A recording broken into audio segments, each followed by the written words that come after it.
ফাঁসি ফাঁসি চায় পশুর খানের ফাঁসি চায় ইকবালের ফাঁসি চায় ইকবালের ফাঁসি চায় কালিকালের ফাঁসি চায় জুন্নের ফাঁসি চায় ইকবালের ফাঁসি চায় ফাঁসি ফাঁসি ফাঁসি চায় জুন্নের ফাঁসি চায় ফাঁসি ফাঁসি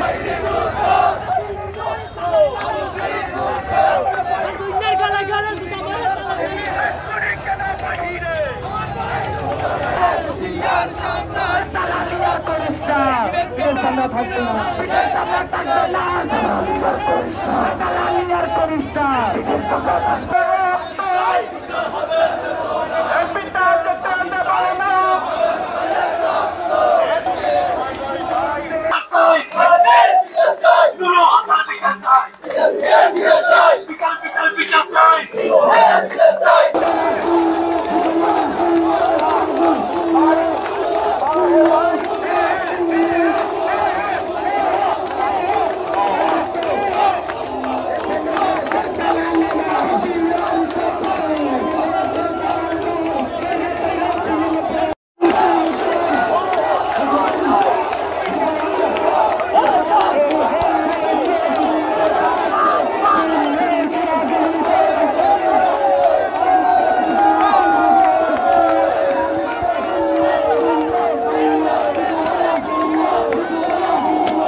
পত্রিকা দাহ করার পর কেউ যাবেন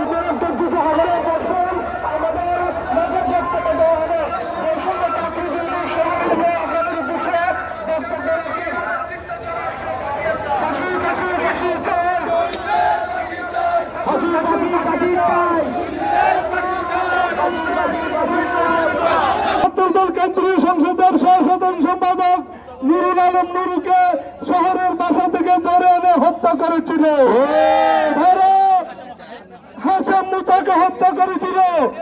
আমি নিজেও নির্যাতিত, আমার মা বাবার জানাজা পড়তে দেনে, আমার মা বাবার কবরে লাশ দাফন করতে দেনে, আমার মা বাবার কবরে জিয়ারত করতে দেনে। এরকম রাউজান অহরহ সন্ত্রাসী কার্যক্রম করেছে ফজল করিম জন্য, বাটপাল ফরাজ করে ফজল করিম জন্য যতক্ষণ ফাঁসি কার্যকর না হয়, ফরাজ করিম বাটপালের যতক্ষণ ফাঁসি নিশ্চিত না হয়, ততক্ষণ পর্যন্ত আমাদের আন্দোলন সংগ্রাম চলবে।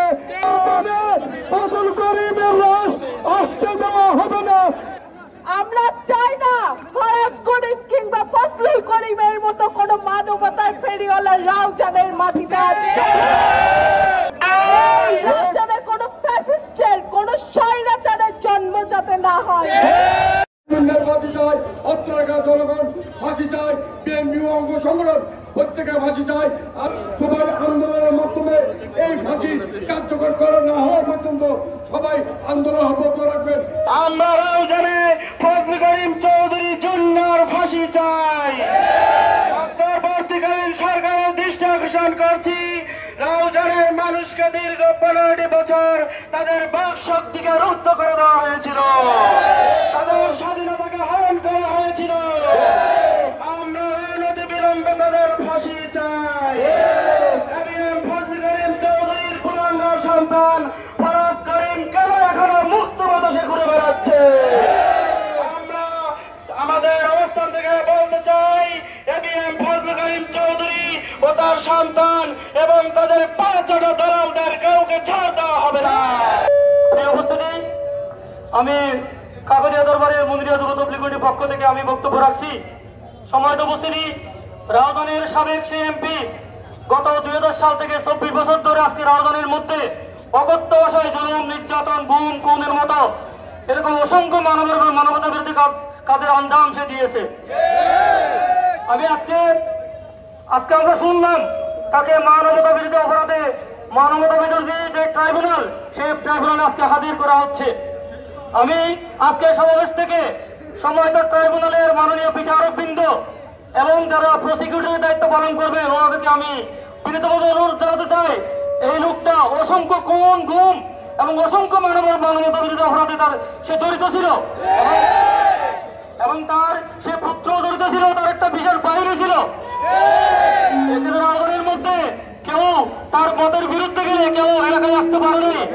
জমির দিন পারভেজের লাশ আমরা রাজধানী ঢুকতে দিব না, জসিমের লাশ আমরা রাজধানী ঢুকতে দিব না, করিমের চতুর্থ সাল আছে তুষারদেরকে ভবিষ্যতে রাজধানীর জীবনে ঢুকতে দিব আমরা। টিভি, খেলনা টিভি, স্মাইল টিভি এগুলোকে রাজধানীর ছাত্র আজকের মধ্যে তাদেরকে রাজধানী থেকে বের দিতে হবে। মানবতার নাটক করে চাঁদাবাজি করেছিল দারাজ করিম চৌধুরী, সোশ্যাল মিডিয়ায় সারা বিশ্বের কাছে দেখিয়েছিল সে মানবতার ফেরিওয়ালা এবং অনেক সকল নেতারা তাদের পাশে এসে দাঁড়িয়েছিল। আমরা শুধু ফজলে করিম জিন্না নয়, দারাজ করিম নয়, আমরা সে সকল নেতাদেরকেও দ্রুত গ্রেপ্তারের দাবি জানাই।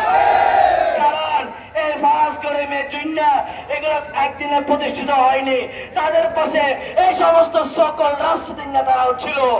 আমি উদাত্ত কণ্ঠে আহ্বান জানাবো, শুধু আওয়ামী লীগের নয়, যে সমস্ত রাজনৈতিক দলের নেতা এই জিন্নার দালালি করেছিল সকলকে বিচারের আওতায় আনা হোক, নয়তো বৈষম্য বিরোধী ছাত্র আন্দোলন আরেকটা বিপ্লব সংগঠিত করবে।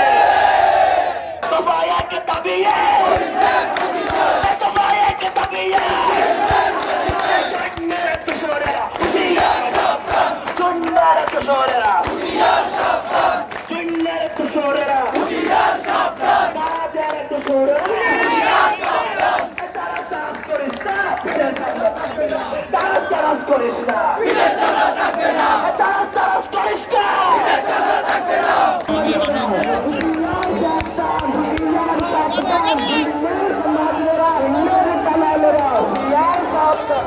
একটা দালাল ধরো বলে ধরো একটা দালাল ধরো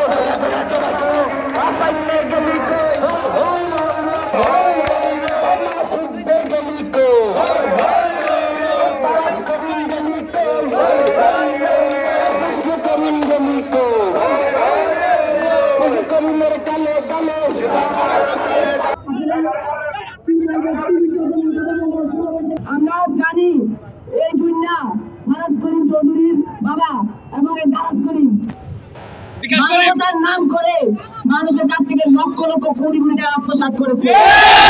এই দুনিয়া মানুষের সামনে একটা মুখ দেখাতো, কিন্তু পেছনে তার ভয়ঙ্কর একটা রূপ ছিল।